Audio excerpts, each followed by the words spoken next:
श्रद्धापुर नाम का एक छोटा सा गांव था। उसी गांव में चमन नाम का एक आदमी रहता था। शाम होने से पहले ही चमन जल्दी जल्दी अपने खेतों में काम करता है और अपने घर की ओर चल देता है। चमन घर पहुंचते ही अपने घर के सारे दरवाजे और खिड़की बंद कर देता है। कुछ ही देर में रात हो जाती है और जैसे ही पूरे आसमान में तारे चमचमाने लगते हैं, चमन की तबीयत खराब होने लगती है। वो अजीब अजीब सी आवाजें निकालने लगता है। देखते ही देखते चमन का शरीर एक भयानक रूप लेने लगता है। उसके बड़े नुकीले नाखून और लंबे दांत निकल आते हैं और वो एक भयानक भूत बन जाता है। मुझे बहुत प्यास लगी है। मुझे इंसान का ताजा ताजा खून पीना है। ऐसे बोलकर भूत घर से बाहर निकल जाता है और अपना शिकार ढूंढने लगता है। तभी रात में कालू अपने घर के बाहर अपनी बकरियों को चारा खिला रहा होता है कि उसकी नजर दूर खड़े भूत पर पड़ती है। कालू जैसे ही उस आदमी के पास जाकर देखता है तो उसके चेहरे की हवाइयां उड़ जाती हैं और वो डरते हुए बोलता है, अरे अरे अरे मर गया। अरे ये भयानक भूत यहाँ कहाँ से आ गया? अरे टालतू जलालतू आई बला को टालतू। अच्छा हुआ कि तू खुद ही चलकर मेरे पास आ गया। बहुत भूखा हूँ मैं और अब तुझे खाकर अपनी भूख मिटाऊंगा।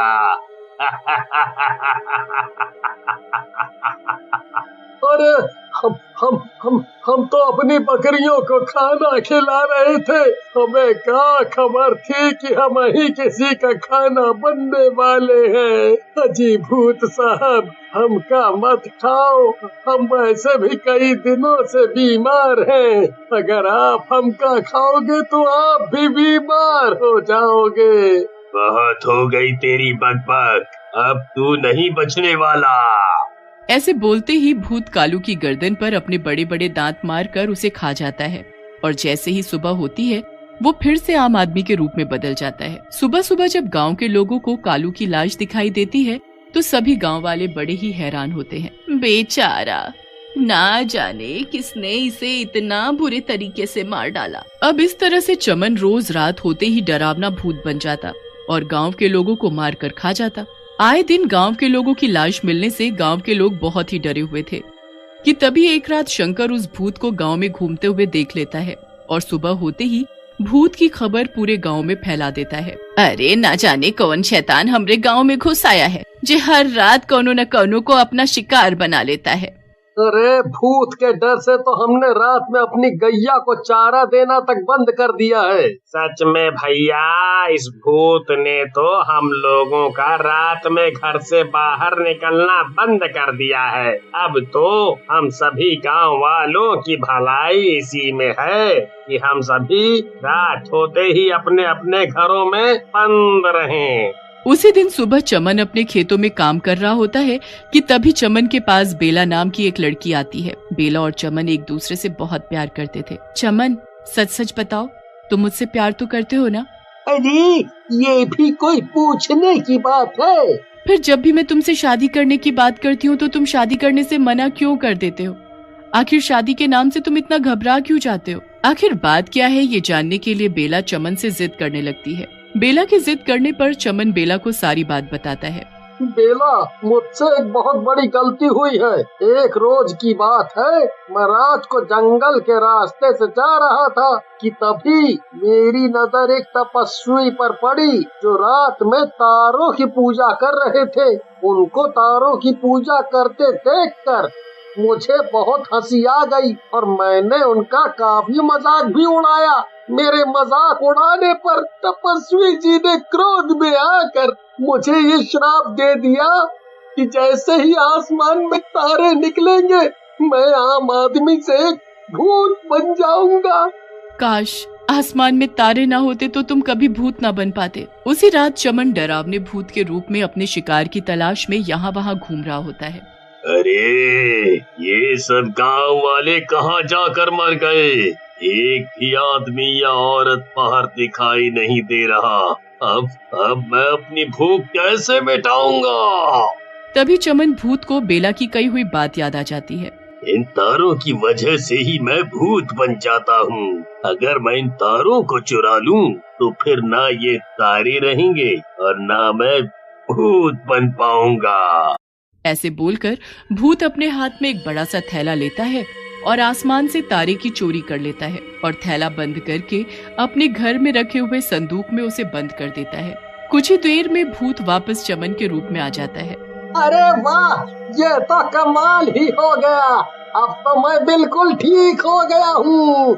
अब मैं अपनी बेला से शादी कर सकूंगा। गांव के लोग आसमान में तारे ना देखकर बहुत ही हैरान हो जाते हैं।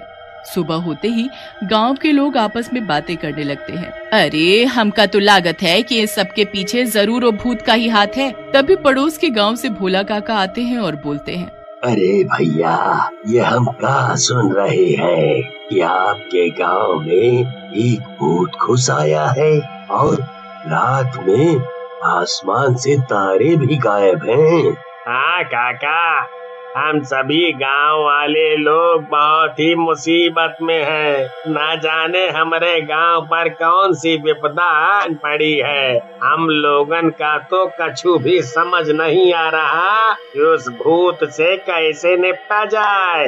अब आप ही कछु मदद कीजिए काका।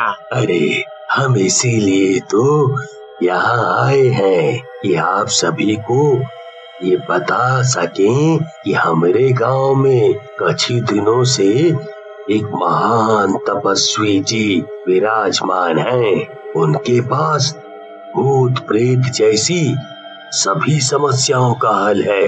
अब तो वही आप लोगों की मदद कर सकते हैं। फिर भोला काका तपस्वी जी को गांव लेकर आते हैं और उन्हें सारी बात बताते हैं। गांव के लोग तपस्वी जी के आसपास खड़े हो जाते हैं। तपस्वी जी, हमरे गांव के लोगन की मदद कीजिए, नहीं तो डरावना भूत एक एक करके हम सभी लोगन के खा जाएगा और हमरे तारे भी ना जाने कहाँ गायब हो गए हैं। तपस्वी जी ध्यान लगाते हैं और अपनी शक्ति से भूत को अपने पास बुलाते हैं कि तभी वहाँ चमन आ जाता है और तपस्वी जी को देखकर उनके चरणों में गिर जाता है।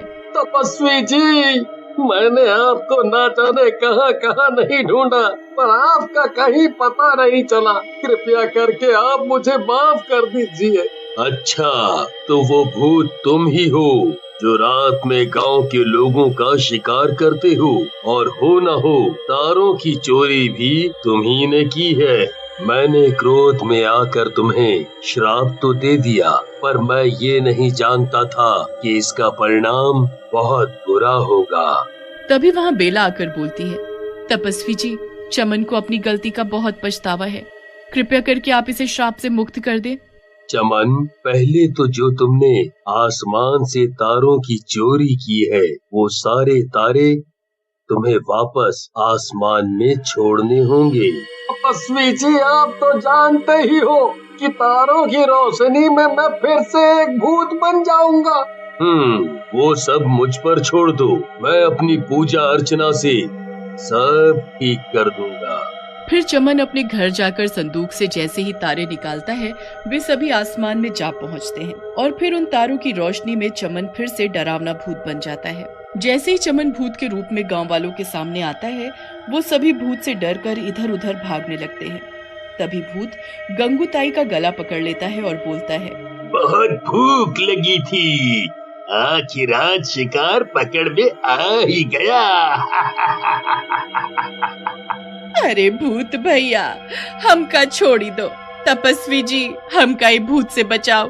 अरे कोई तो हमका ये भूत के पंजे से बचाओ। तपस्वी जी मन ही मन भगवान का पाठ करने लगते हैं और अपने थैले से बजरंग बली की भभूत निकालकर भूत के शरीर पर डाल देते हैं। भूत गंगूताई को जमीन पर पटक देता है और तपस्वी जी के पास जाकर खड़ा हो जाता है। तपस्वी जी मंत्र पढ़ते हुए अपने थैले से गंगा जल की शीशी निकालते हैं और गंगा जल भूत के ऊपर डाल देते हैं। बजरंग बली जी की भभूत और गंगा जल से भूत का सारा बदन जलने लगता है और वो जोर जोर से चिल्लाने लगता है, तपस्वी जी, ऐसे तो भूत के साथ चमन भी भस्म हो जाएगा। जब तक आसमान में तारे छाए हैं, तब तक चमन को ये दर्द सहना होगा, मगर जैसे ही दिन निकलेगा तो चमन से श्राप भी हट जाएगा और वो फिर से आम आदमी बन जाएगा।